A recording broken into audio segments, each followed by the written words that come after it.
good evening, and welcome to Tea Time.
Hey everybody, welcome to Tea Time. I'm so glad you're joining me tonight. It is Monday, October 3rd. That's right, the first Monday in October. It is cold, it is raining here, but I'm sending prayers to Florida and the Carolinas, with the hurricane going on. So I am not complaining at all. I'm going to talk about my weekend real quick and then get to my guest. First, I want to say that it is Breast Cancer Awareness Month. Hence the pink. And I think it's very important for any woman or men, because men do get breast cancer too. Self-exams are very important. And if you have not had a mammography, please go get one. I know with COVID, a lot of people pushed off a lot of stuff, including myself. So that has to be done. Also, I want to wish my parents, Jean and Salvatore Canestracci, October 5th. They are going to be married 65 years. There's mom and dad. Doesn't she look like a young Liz Taylor? My mom was 19 and my dad was 22 when they got married. And October 5th, they'll be celebrating 65 years. And they never had a fight. Yeah, right. Oh, Lord. Anyway, I'm excited for my parents. And I'm blessed that they're still here. Dad's 87, mom's 84. Thank God. Anyway, I also want to say that Friday I just stayed in. I was studying lines. Saturday I was filming in Staten Island, for those of you that aren't Italian, and filmed Me and My Nuts, which is a comedy TV series with Omar Moore. And I just had a blast filming this. And I'm excited. I'm playing Wanda, the secretary, and she's hysterical. So it's a lot of fun. Sunday is laundry and cooking. That's what I did. And I just really chilled out. My girlfriend chilled out. Yeah, chilled out. And then my daughter Valerie came over and we hung out. And it's always nice to see my little girl. As you know, got engaged and she's not that little anymore. All right. So listen, it is also Italian Heritage Month. That's right. October. It sure is. And I am so excited that I have my first guest for Italian Heritage Month, who is Italian like me. I'm going to find out where he's from, where his family's from in Italy. I'm 100% Sicilian. So listen, he is a producer. He's an actor. So many of you know him, and excited that he's here with me tonight via virtual. But John Fiore is here. So welcome in, John. Hi, John. Hi, Teresa. How are you? Thanks for having me tonight. Thank you for coming to my show. I'm so excited. A lot of our mutual friends are on my show, and you and I have been talking for a while. Yes. And you know what? Sometimes things last minute are right. Fun. You know what I'm saying? The best way. It is, isn't it? The best. Yes. So listen, for those of you who don't know you, I want them to get to know you. I want to talk about this amazing career that you've had in this crazy industry of ours for the last over 35 years. You're originally from Boston, huh? I am. Yes, I was born in Boston, raised in Boston, still live there. Although I currently live in New Hampshire, which is not too far away, only about a half hour. But basically, my whole life, I grew up in Boston, and I consider that my hometown still. Yeah, and you went to Somerville High School? Somerville, which is almost like a borough, if you will. It's a separate city, but it abuts Boston. It's like a neighboring city. So very, very inner city. And then after that, where'd you go when you graduated? Did you go to was it Suffolk University? I went to Suffolk University. I tried to get a degree in criminal justice. I had never acted before, but bear in mind I was 26 years old because I had quit college and gone back. And when I went to graduate, the registrar told me I didn't have all the requirements.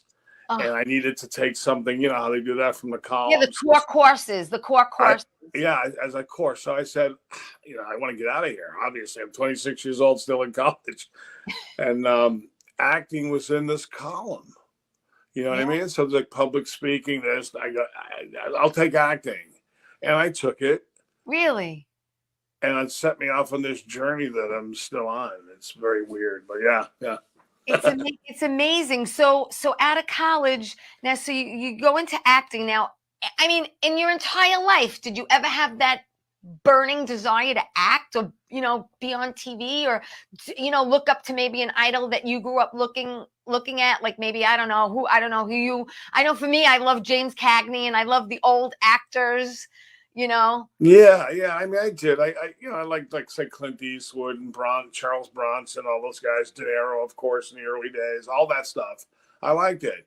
And now when I was younger, I messed around with an 8mm camera. So I had little things within me that made me want to, think about it.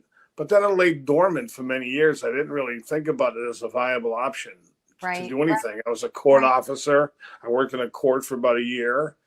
If they didn't lay us off there, I may never have done this because they laid us off. Then I went back to college at night. Right. So you just don't know. There are no accidents in life, John. Exactly. So when I did it, like when I was doing, I have you do like primitive stuff like you read about, like be a tree, all that stuff, right? We all laugh about.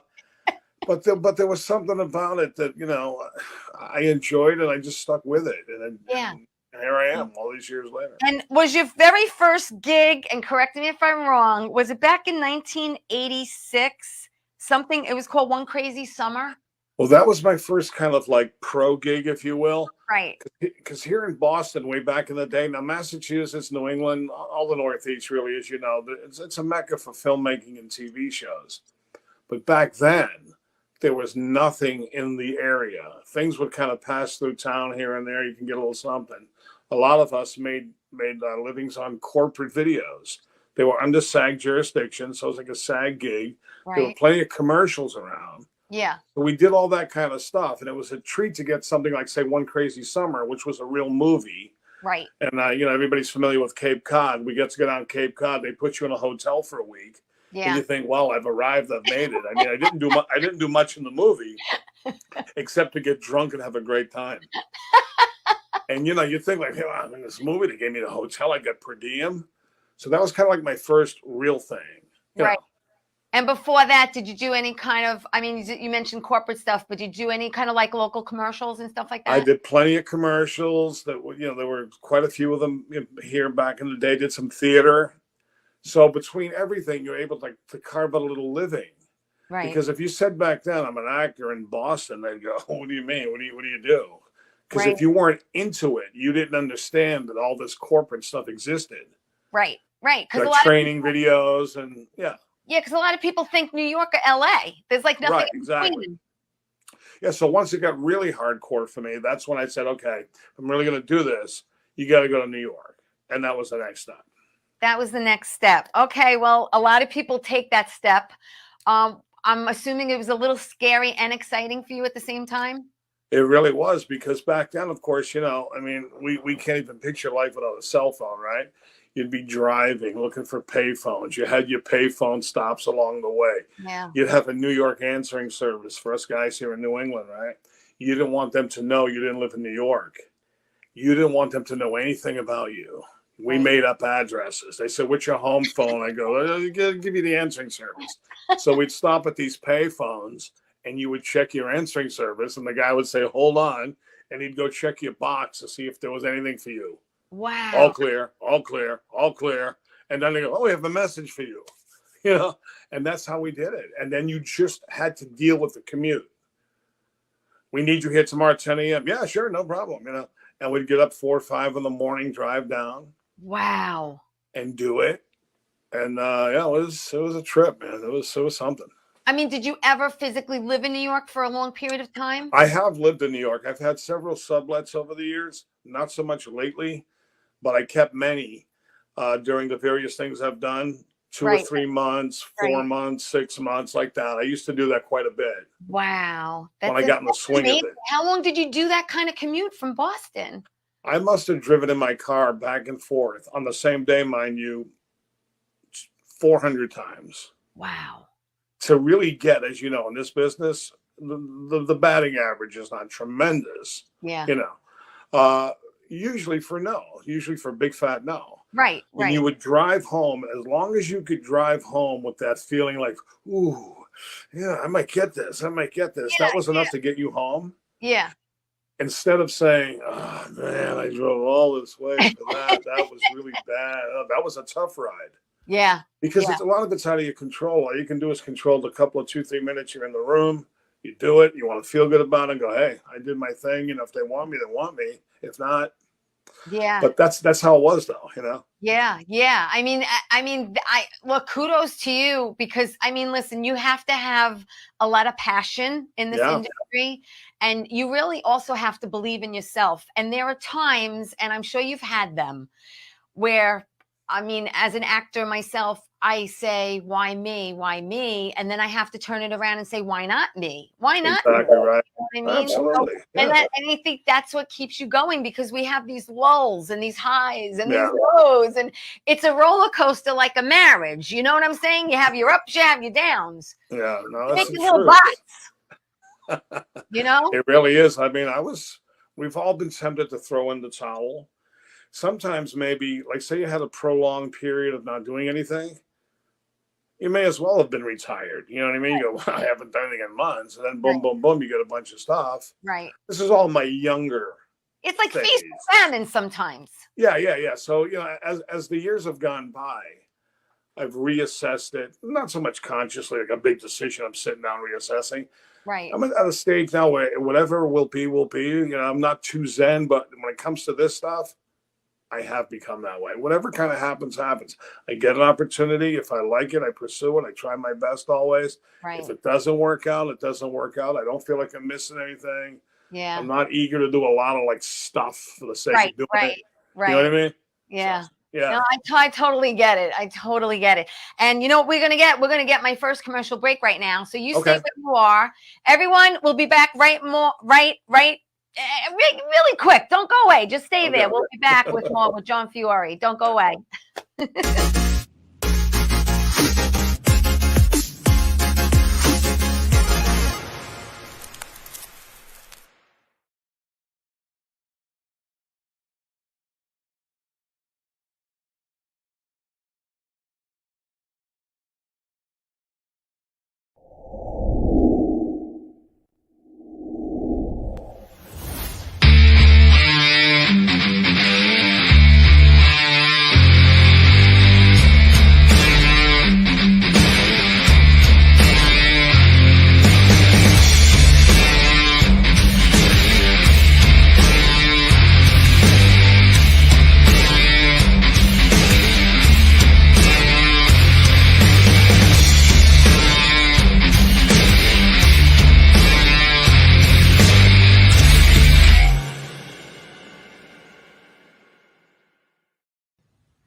Well, hi there, Teresa. It's John York from General Hospital. I am just checking in because apparently you have a great talk show called Tea Time on Strong Island TV.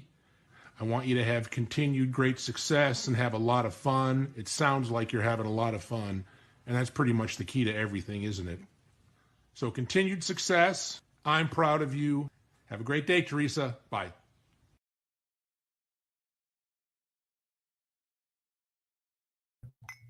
Hey everybody, welcome back to Tea Time. I'm so glad you're joining me tonight. I have my friend we're friends on Facebook. John and I have not worked together yet. I'm putting it out into the universe. and we haven't met in person yet, but so many mutual friends that we know and that John has worked with. John Fiore, he's a producer, he's an actor, he's had an amazing career, and that's what the secret is, John. It's, to me, it's not so much like the fame and fortune. Yeah, that's nice. I like my anonymity, but it's to be consistently working and doing what you love. Yes. That's what, and we're going to talk about indie work, and we're going to talk about everything you've done, because you've done so much, and I really enjoy watching you work the craft. Oh, thank you. I really do. You're amazing. And, I just want to throw some stuff out there of what you've been in. You've done so many things over the years, including TV. So let me just mention some things that you've done. Wait, I got to put on glasses because I'm over 50 now. Spencer for Hire, again, NYPD Blue, one of my faves, New York Undercover, All My Children. You've done Third Watch, Guiding Light. You were Vinnie Salerno, Body of Proof, Vengeance, Julia, Law and Order. Bobby's got that picture of you on Law and Order that he could throw up with Chris Noth, and it's the group pic, Bobby. Yeah, you got it. Somewhere over there. Hello. Have it? No? All right. He's got it somewhere over there. He's going to try to throw it up as I'm mentioning a bunch of things. Oh, that one there. There you are. What year was that? That is 1998. That was that picture is from a TV movie called Exiled. Oh, I'm sorry. I apologize for that. Okay. Yeah. No, that's okay. So it was from Thank Law you and for Order. correcting me. Yes. A spin-off from Law and Order, the series. Yeah. So we did, that was when Sunday night movies were a big deal. It was like pre-cable. Yes. Remember the Sunday night movie of the week? It was a big thing. That was 9 p.m. on like Sunday night. It was a huge deal. And that's how I left Law and Order, because of my bad behavior in that show. Okay. I was arrested for mob involvement. Can you believe it? Oh my God, that is so funny. And then listen, I mean, you've done so much. And then in 1999, you play Gigi Sistone with the Sopranos, and Bobby's got some pics of you and James Gandolfini. I mean, this is like a dream. This is it. It doesn't get any better than this here, right here. This is still the pinnacle. I guess it always will be, really, at this point. I mean, I can't see anything surpassing it, both culturally and for myself, for the experiences we all had, for those of us that worked on that show, those of us who watch it as a fan, like I did too. Yeah. And that was it. That was the best. That was the best. I mean, it was that's the kind of job where you kind of like pinch yourself every day when you get on set. Oh, that's what I said to myself. I says, here I am, a boob from Boston. I was on the show going like this. How did I end up on this show? Wow. Keep my fingers crossed. You didn't commute for that. You live somewhere near Jersey. I commuted. Yeah. So really? I snuck down here for an audition. Okay. And that was, it was a good one. And I remembered that the whole events very clearly. You know what I mean? Yeah. So who was at the audition? Tell me, who was it? Was Chase there? Oh yeah. So honestly, I think the callback. I mean, the initial one was you go in the room on tape for whoever, right? You go home. Then there was the callback at Silver Cup. Yeah. And I'm sitting there, and you're seeing all these people. Like, oh God, I'm not going to get this. I know that guy. I know who that guy is. I know who that guy is. That guy's in 100 movies. That guy's in 20 TV shows. Like that kind of thing. So yeah.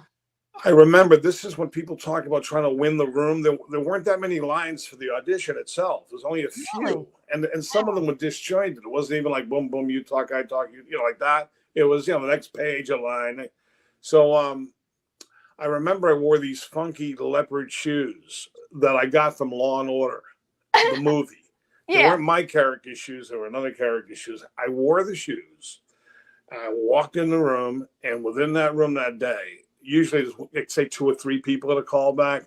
There had to be 10 to 12 people there. Chase, the whole Brain Trust. It was like a little miniature audience. Wow. It was kind of daunting, but I remember walking in going, you may see better people here today, but nobody's out acting these shoes. Got a nice chuckle. Put me at ease. and I swear I felt this surge of, I think I got this based on that. So that's why people talk about they prefer to go in the room because you can do something, a little something. You know what I mean? Yeah, that's the whole thing. I mean, you brought your personality with you. And, a lot of these things today, as you know, self-tapes. And I'm not digging it, John. I'm just not digging it. I'm not having great success with it. So, and what the thing about the self-tape that I do like, but ultimately it's not good because I don't get anything. You Right. can do 100. You can do 100 takes. So anything I send, I know it's pretty good. Whereas when I went in the room live, sometimes you leave and say, "I wish I could do that over again." Right. With the self-tape, I could do 100 takes and go, "Okay, this is good." You send it, nothing. Right. I don't get it. I don't get it. It's very frustrating. I did a self-tape and they actually liked me where they actually called me and contacted me and asked me how tall I was. And I said, well, I'm vertically challenged at 5'2", but I'm 5'5" with heels. That's all. And no, I guess I was too short for the part because I didn't get it. Say, how tall do you need me to be? I know. I'll stand on a box. Right. You don't think these actors would put heels? The guys, some of them, the stuff on their shoes. The lifts. Of course they do, right? Yeah, I know. It's totally crazy, insane. To back up in movies, you also in Mystic Pizza. Yeah, Mystic Pizza was fun. I mean, that was another one I had. I had some stuff cut out of it. It was a nice role. It's been I guess you would call a modern day classic because it's still going. Yeah. I remember coming home from New York. I was doing something and I had to call back in Mystic, Connecticut. So I felt like, wow, I'm in New York. I'm doing a thing. I'm driving home. I stopped for a callback. So I was Vincent D'Onofrio's best friend. Of course, in the final cut, it's kind of minimized. A couple of scenes were cut. I was basically Julia Roberts' local Portuguese boyfriend in the movie until the guy comes to town and I get muscled out. Some of that little storyline gets a little faded out with the cuts and so forth. Yeah. But that was the gist of it. But it was still like another 1 weeker down at the hotel. Can I ask? I'm 100% Sicilian. Where's your family from in Italy? My father's family from Sicily. My mother's from Naples. Oh, okay. Napolitan. Yeah. Do you know where in Sicily? Palermo. Oh, okay. Mine's family from Messina and Catania. Oh, nice. Yeah. I've never been. I'm hoping to get there one day. It's on my bucket list. Yeah, me too. I've been to Rome. I've been to Rome, but I've never been to Sicily now. Yeah, I'd love to get there. I really would. Well, you've done, like I said, so many other things. Recently, though, you played Chief Arena in Chappaquiddick. Yes. Tell me about that. That was a great role because I'm, being a New Englander here and the Kennedys and so forth, everybody really knows about them. But here, maybe a little more to a degree. But I was very well versed in that whole story. I had an interest in it from when I was a kid. So to get an opportunity to do that, to play the chief, the real life guy, was great. It was a treat. We went to Mexico, believe it or not, to replicate. They have a water studio there that they built for Titanic movie. Wow. And then it became just a studio for people doing stuff with water effects because it's like an infinity pool. And then at the end of it's the real Pacific Ocean. So they can control the water going up and down. So the car goes into the bridge and it's sticking out. So we went to Mexico randomly to shoot for a few days, which was a treat. Yeah. So that was a fun job. It really was. Was that the first time you ever went away to film? No, actually, I went to Rome to shoot. I went to England to shoot before. So a couple of times, 2 or 3 times. All right, so you've done some. I mean, that's nice. I mean, really. I mean, it's always nice. I like to travel, so some people. Me too. Some people don't. Also, I wanted to talk about the Family's Feud. We have to talk about the Family's Feud. Of course. He has a picture of that. I had Bruce on the show. I had Stu on the show. I had Joe on the show. I had Louis on the show. There's the poster. Paul, Artie, Willie, everybody's in their mother is in this. And I have to tell you, it is a comedy. And I got a kick out of watching you. Friggin' you that one line when you say speak, I almost wet myself. It was, I swear to God, I was dying. How fun was that movie? Oh, we had a ball. I mean, you know, shooting a movie and doing stuff with friends, it doesn't really get much better than that. To be with guys you feel really comfortable with and being relatively close to home and whatever, wherever we are. It was beautiful. Rhode Island's kind of in between us here, and that's kind of my second home in many ways. But yeah, it was great. We had a great time. They're still, you know, putting like little flourishes. It takes a little bit. I saw the whole thing. I met Stu and Paul was there and Artie and I was blessed to have a private viewing and I think it's great. I know they're tweaking a few things and they're doing a few things, but I mean, I laughed out loud, and I loved it. I think you were great. Yeah, I think it's good. You like doing comedy? Is it a good? Oh, I do. Yeah, I do like doing comedy because, you know, early in my career with these agents I had in New York, I'd see all these sitcoms happening, and they go, "We don't see you as sitcom." I go, "But I am though." But you see, they didn't want me for that. One agent said to me, "The way you see yourself and the way the business sees you are two different things." I went, "Oh, okay, whatever. All right." Right. So as far as comedy goes, that's why some of the stuff I've expressed myself on social media and doing a little stuff is, we'll call it a comedic expression or whatever you want to call it. The movie I produced, Meet the Mobsters, years ago, that was a comedy. I enjoy doing comedy.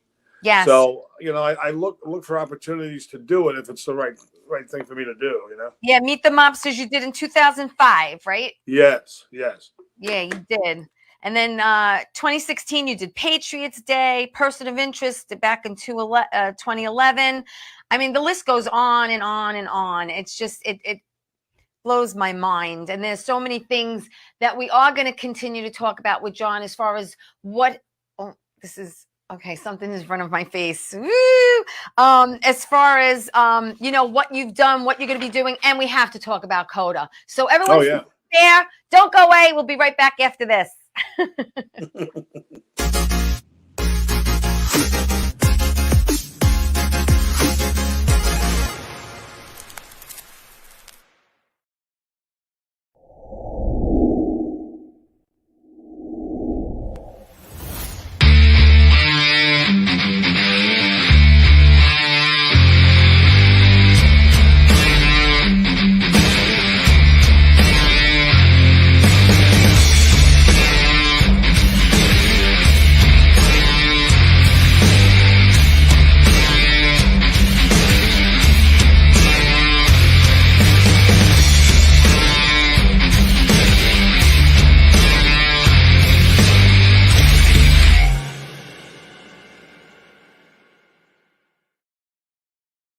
How you doing? It's Sal, the voice Valentinetti. Why are you watching me? You should be watching Teresa Canastraci Tea Time with Teresa Canastraci Farrell. And make sure you follow Teresa on Facebook. Tea Time with Teresa Canastraci Farrell. We'll see you there. I love the way you say my name. I love.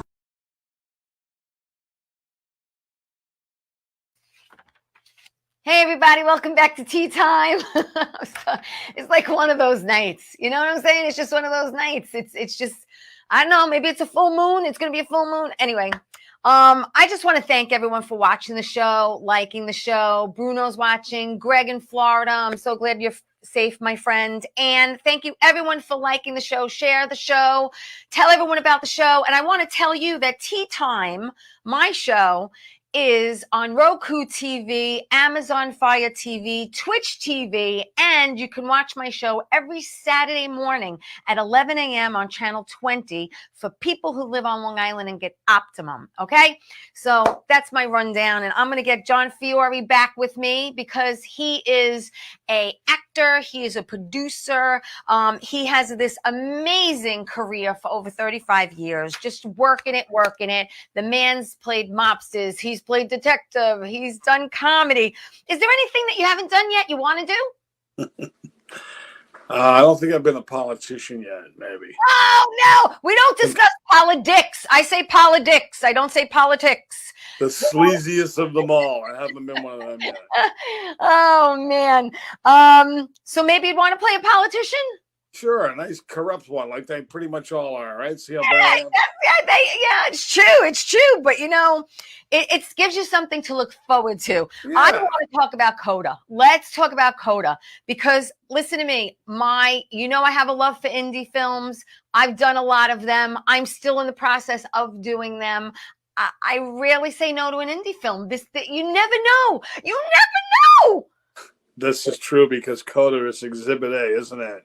So when we did Coda, when we even heard about it, went to the audition from even through the filming of it, nobody had any idea whatsoever what was in store. Right. It seemed like a very nice little indie. It was a nice part. It was a multi-day part. The director seemed great. It was all good. Great location in Gloucester, Massachusetts, which is on the ocean. Right. A town I love and I'm very familiar with. I've done a lot of stuff there. Yes. So to get the gig, on that alone, I was grateful just to have that and go there to do that. Right. Right. So we did it, and then time went by, a considerable amount of time, it seemed, a couple of years or so. And, we weren't hearing much about it. And then all of a sudden, little things started popping up in the Google feed when you turn on your computer or whatever, right? Like, Coda wins, Coda. All of a sudden, you start hearing about Coda every day. Every day, it's winning here, it's going there. And then that was it. It snowballed to this. Well, the Academy Award. Who haven't seen Coda or know about Coda, you must be living under a rock. Okay, Coda is a movie. I'm gonna just give them a little backstory. Yeah. Coda actually stands for Child of Deaf Adults. Okay, Right. that's the acronym for it. And this was an independent film that was written and directed by a female. I'm gonna not say her name right. You want to say her name right? Sean Hayter. Thank you. And this originally was a remake of a 2014 French-Belgian film. Correct. And again, this was filmed at, like you said, in Massachusetts. It had its world premiere on January 28th, 2021 at the Sundance Film Festival. And this thing took off like rockets. It is on Apple TV right now if anyone wants to watch it. It's won numerous awards, including 3 nominations, as you know, for the Academy Awards: Best Picture, Best Supporting Actor, Best Adapted Screenplay. The film also won the Producers Guild of America Award for Best Theatrical Motion Picture and the Writers Guild of America Award, Best Adapted Screenplay, while the cast won the Screen Actors Guild Award for Outstanding Performance by a Cast in a Motion Picture. I mean, let me tell you something. I wasn't in this. I wasn't part of this, but part of being the indie community, I was right there with you.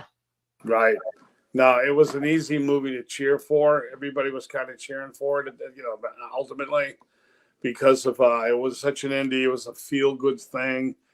It was a great story, inspirational, especially coming off pandemic and all this kind of stuff and isolation, and nobody wanted to be bummed out. You know what I'm saying? So it was good on its own merit. But everything was in line for it to succeed in a big way. Yeah. And you played Tony Salgado. Tony Salgado, correct? Yes. And how many days did you actually film yourself? I filmed about 5 days. I filmed. Yeah. Okay. There were several scenes. We were these wholesale fish distributors, whatever you want to call us. Right. Kind of at odds. The fisherman's story, the fisherman component of that movie in the final edition, that's sort of a back thing. The family, the singing and all that, we all know that's in the forefront. The fishing is a sort of this back little story, but it was a nice story. Right. Fleshed out by a lot of salty dogs from around these parts and guys who have done a lot of work. So it was a lot of fun. A lot of friends worked on the movie. So we had a great time doing it. That's awesome. I mean, really, like I said, did you have, Did you have second thoughts about auditioning for this because it was an indie film and you might have not done it No, for a while, or? no, I knew like in the scheme of indie films, the levels of indie films. Yes. I knew it was in the at least 3/4 up the ladder, so to speak. Yeah. I knew it wasn't an indie way down here. It had some Right. stuff behind Right. it. Well, they had some bucks. They had some bucks behind Yeah, it. exactly. I would say they had definitely like a few million at least, whatever. Yeah. So we knew it was a very worthwhile thing to pursue, a great audition to go to, and I'm glad I went to it. I'm glad you went too. I mean, it was I don't know if you know this, but they're thinking about making it into a musical. Oh, really? They're thinking about making it into a stage musical adaptation. Yeah, it says that it was reported at the New York Times. The film producers will team up with Deaf West Theater to develop a stage musical adaptation of the film. So who knows? John, can you sing? Not really. No. Even though I sang in my movie Meet the Mobsters. You did sing in that movie. But they helped me. That was all pre-recorded. It took a lot for me to get even that much out. And the good thing about Meet the Mobsters is I'm not supposed to be a very good singer, and I fulfilled that at least because I'm not a good singer. Oh my gosh. I mean, yeah, it was, I know this was a highlight for you, and I know it was a highlight for me. And yeah, it was amazing. It was really just I was so just overwhelmed by the whole thing, really. Yeah. Just, go indie films, and it was just so great. There's a as you know, doing this stuff yourself, there's a comfort level on an indie film. Sometimes you don't get on these bigger movies where it's very corporate or so many people, and not everybody's the friendliest kind of that vibe. Yeah. And this kind of movie and some of the even smaller than that, the vibe was very laid back, very supportive. It's nice. It's nice to be on. It was beautiful. Like Yeah, it was so nice. It just makes everyone so at ease and relaxed, and it's right, tight and tense, and absolutely. The tone is set by the director, who was fantastic. Wonderful person, Sean. You felt like you'd known her your whole life, and that puts you right away in a very comfortable place. Yeah. To do this kind of stuff, and that whole nervousness that we all get. Yeah. It kind of just wasn't there. I have to tell you, I'm blessed to be doing an indie TV series called Recipes for Love, and with Philly, and Daniel Baldwin and Nick Totoro's in that. And I have to tell you, everyone was already on set, and I came later to do two days. And I was a nervous wreck because I'm like, I don't know how this set's going to be. And then that's when one of the girls, Sasha, was like, the director, Mike Lee, is great. He's very zen. It's calm. Don't worry about a thing. And she was right. And I was so pleasantly surprised that it was a beautiful set. Yeah, because, somebody tell people, especially now, what we're doing here, it's not brain surgery. I mean, I'm saying that we were serious, but it's still acting. We're making movies. We want to do our best. We take it serious. But so everybody chill. Let's have a good time. We don't have to have attitudes and all this kind of stuff. So just yeah. Right? Yeah. That's it. It's it's all about, having life's too short, John. Absolutely. Life was too short. And I saw one of your, John does Cameo. So if anyone's into Cameo, get John to do a cameo. I was watching cameos. And I was laughing, and I appreciate you not cursing on my show because we're on cable on Saturdays. Yeah, you got a potty mouth, my friend. Oh, I'm bad.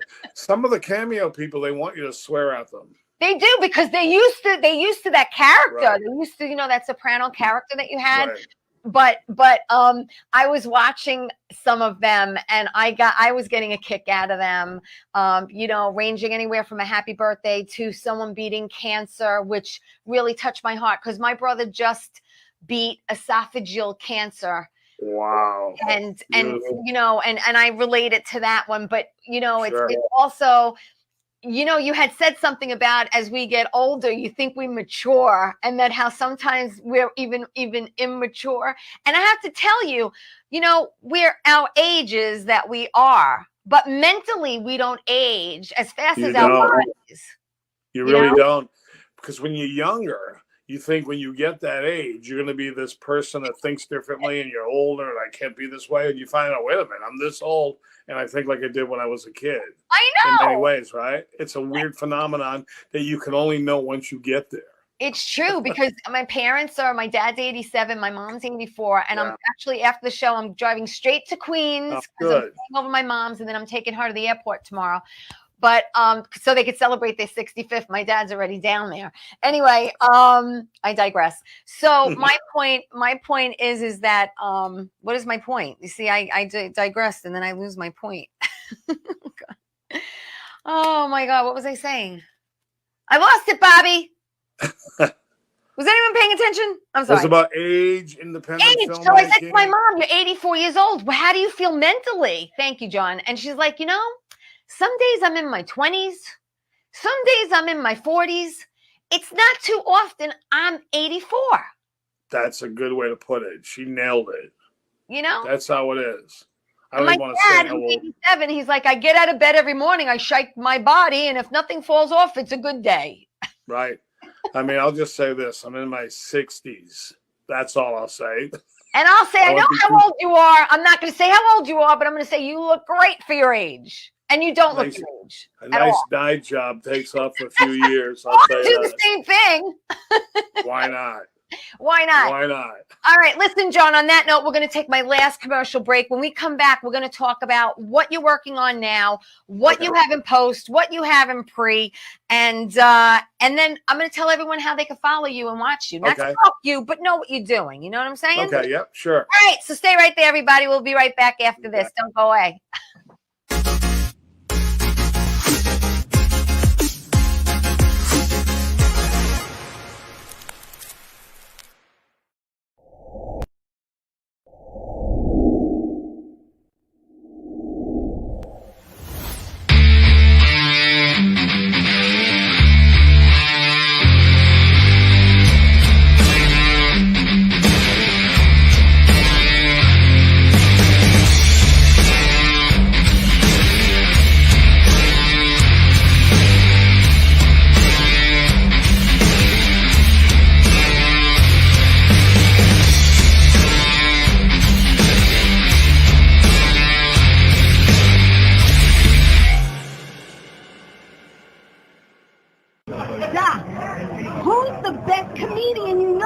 Teresa Farrow. And who's the best actress you know? Teresa Farrow. And who's the best cast member in Bat Boys? Teresa Farrow. Who's got the best radio? Teresa Farrow. Doc, who's your favorite Jimmy? Teresa Farrow. Who are you loving right now? Teresa Farrow. All right, Doc, I love you too, baby. Love you as always. Thank you. Hey, welcome back to Tea Time. Thank you, Doc Gooden. Thanks to Sal, the voice, Valentinetti, and John York from General Hospital, giving you all those shout outs and saying those very kind words about me and my show. Sal I've had on, Doc I've had on, John York, he's in LA. I'm trying to get him, but I did have on Carolyn Hennessy from General Hospital, so we'll see what I can do. I am so excited, delighted. John Fiore is on my show tonight. John and I are friends on Facebook. We have so many mutual friends. He's a producer. He's an actor. God willing, I'll get to work with this very talented man one day, and he's going to make me look a lot better than how I act. Anyway, John, you have so many things in post. You have so many things pre, and we're going to talk about everything. So tell me about some of the things that you were doing either during COVID or right after COVID, and things that you have coming up. Well, Frank Santarelli and I, who played Georgie on The Sopranos. Yes, I'm friends with Frank. Yeah, Frank's a great guy. Good, dear friend of mine. We're collaborating on a sitcom we're doing together in the vein of Curb Your Enthusiasm-ish, where we kind of play versions of ourselves. Anyway, that's something we're onto very seriously. Yeah. And maybe, we'll see what happens in the next few months with that. But that's something that takes sort of the main focus right now of what I'm doing. Yeah. So that's over here. I do a podcast called the Be Yes, a we Man do a Experience. podcast. A Be a Man podcast. Yes, it's comedy, it's tongue in cheek, it's silly, it's guy stuff. I It's listened all to over the it place. and I laughed. It was great. Yeah, my friend Harmon, we call him. We don't want to give his real name, though people could probably find it. He is Be a Man. Yes. He's the guy. So I'm co-host with him Yes. on this podcast, and that's a lot of fun. He's got a book coming out. I read the book on tape, the Audible book. Oh. I'll be the reader of it. That'll be out November 1st. That's going to be huge. The pre-sales are through the roof with that book already, and that podcast can be heard on like everywhere, like Apple, Spotify, you name it. It's all Great. over. Yeah. And when is that on? Is there a specific time or date? We release every other Wednesday, Okay. but they're all there. So if somebody jumps on, they got about 35, 40 of them to listen to. Yeah, if they want to go through them. Yeah. That's awesome. It sounds, I mean, I'm listening to it and I'm laughing. Yeah, that's great. It's pretty But great. it must be really fun to do too. Well, it's great. We have a couple of beers. We loosen up. You know, we talk about a lot of stuff from our perspective of our age. You know, how things used to be when we were kids and how it is now. And we kind of go, we have a tongue in cheek a lot of it. Manly stuff. It's manly stuff. Yeah, we have a good time doing it. Yeah. That's fun. That's fun. Tell me about you did a movie with my friend Robert Lizardo too. Bobby, you want to put up that that pic? I don't know. Bobby's gonna throw it up. I'm trying to remember. Oh, it must be Z Dead End. Yeah, Z Dead End. I had Robert on the show too, Robert Lizardo. Yeah, they're still putting the finishing touches on that, I guess, too. Yeah. Or whatever. So that was something that was done. Yeah, that's it. Yep. That'll be around, I'm sure, relatively soon. I'm kind of out of the pipeline a little bit, but yeah, I'm sure we'll be hearing about it one of these days soon. And Omar on me, you did a horror movie called, thank you, Bobby, called Brain Hunter, New Breed. And let me tell you something. I'm really liking the way it looks. I mean, it sucked me in, I have to tell you. Oh, good. Yeah, I never did one of those before. So it was the same folks that did Z Dead End. Yeah. So when it kind of came around, I had never done one. And I gave it a whirl. I had a good time doing it. It was fun. Uh-huh. And I mean, like I said, it's a genre, as you know, it's very popular. Yes. It's something that I never was really dialed into myself. Right. But I said, let me try this for fun. Yeah. I like the people, so I had a good time doing it. I'm glad. I mean, I liked it. I liked what I saw, and I liked the whole thing, and it was there's so many different genres out there, and I mean, I kind of like them all. It's not like I have, I tend to stay away from one or the other. I like everything from musical theater to horror films to sure. I like everything, as long as it's good acting, it's entertaining, it's got a good storyline, it goes somewhere, I mean, I used to watch the soaps, and then I got to work on a soap for a long time. Let's talk about soaps. You on All My Children. I did that. On The Guiding Light. That was my big one. That was my a long running gig for me that came kind of post Soprano. Yes. So it was nice.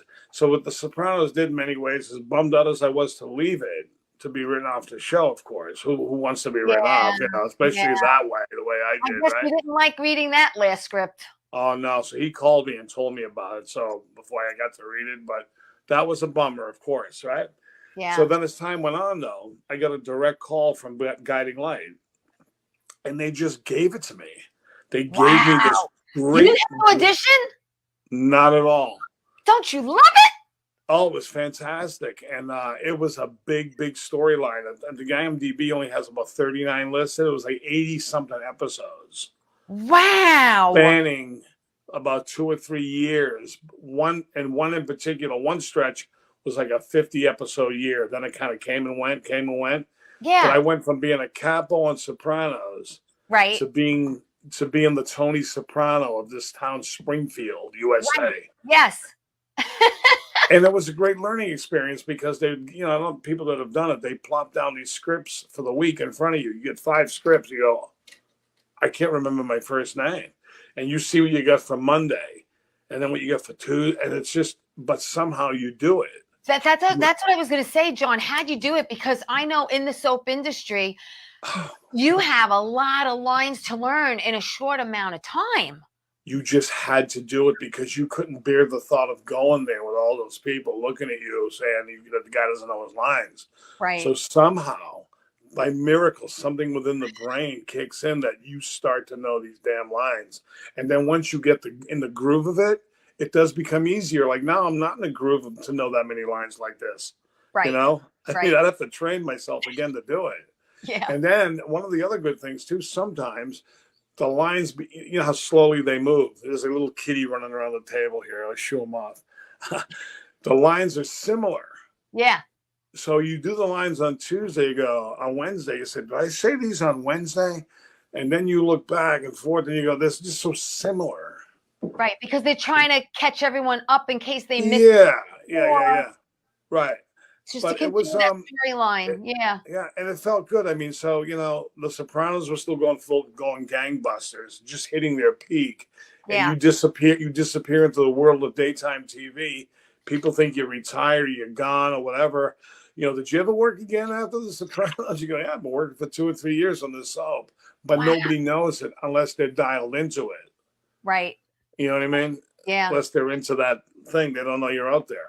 That's the whole thing. There aren't too many soaps left, and GH has been around forever. It's still on, and but it was for me. It was Channel 7 all day. You had Ryan's Hope, All My Children, Right. One Life to Live, General Hospital, and Edge of Night. Edge of Night, that was a good one, right? That even sounds good. They should bring it back. Edge of Night, I like that. Oh my gosh. What about the Mick and the Trick? Can you tell me anything about that? The Mick and the Trick is they're done with it. I heard they had a screening in Pennsylvania. I couldn't make it. I heard it went well. I got a nice little bit in there. I haven't seen it. I heard it's pretty good. It looks great. Tommy DeNucci directed it. Great director. A lot of great movies under him, before him happening. He's fantastic. Cast was great. So I had a good time doing that. Right. And what about Down the Shore? Is that with our friend Ronaldo? That's what I wanted to mention with Jonathan, Ronaldo. I have John and Ronaldo on. I worked with John. Those two guys, and that was going to be one of my main plugs, to work with those two upcoming. Those two guys, I love them. Yeah. John, they've got something special on their hands. We do. And we're going to be very excited to do that. I think that's going to be, I think that's going to make some noise out there. I really do. Yeah, I'm excited for that. I had them both on my show. I've worked with Ronaldo on another movie, and I love them both. And I'm, hoping to join you on that too. Absolutely. These two guys, when I met them and worked with them, like instantaneously, it's like, boom, friends. Yeah. Right off the bat. Yeah, they're great. Ronaldo is excited to see that you on the show tonight. Yeah, he's awesome. I can't wait to see him again. And Jonathan putting the thing together. Yeah, Jonathan. It's going to be good. Yeah, I'm so excited. And so let's talk about pre-production. Oh wait, did you do something Mobland too? Mobland is something that they refuse to take off the IMDb. Okay. All right. I know that feeling. Don't worry about it. So pre-production. Let's talk briefly about The Lost Ship. The Lost Ship is a movie. Yes. And filming is supposed to start. Filming got pushed back. They were supposed to start in November, and now they're going to be starting a little later. I know you're in it. Paul Bourget is supposed to be in it. Bruce Sochi is supposed to be in it. Tony Farrell's supposed to be in it. I'm supposed to be in it. There's a lot of people who are supposed to be in this, and it's supposed to take place over various places as well. We're supposed to all have our passports ready, and hopefully this, gets off the ground. And again, looking forward to working with you. Yeah. So I'm going to be in India when I shoot my piece. Yes. Where are you going? Do you know? I think I'm going to be in LA. I don't know if I'm going to be in India. I don't know yet. I have to talk to Asghar and see what he tells me. Things kind of like change.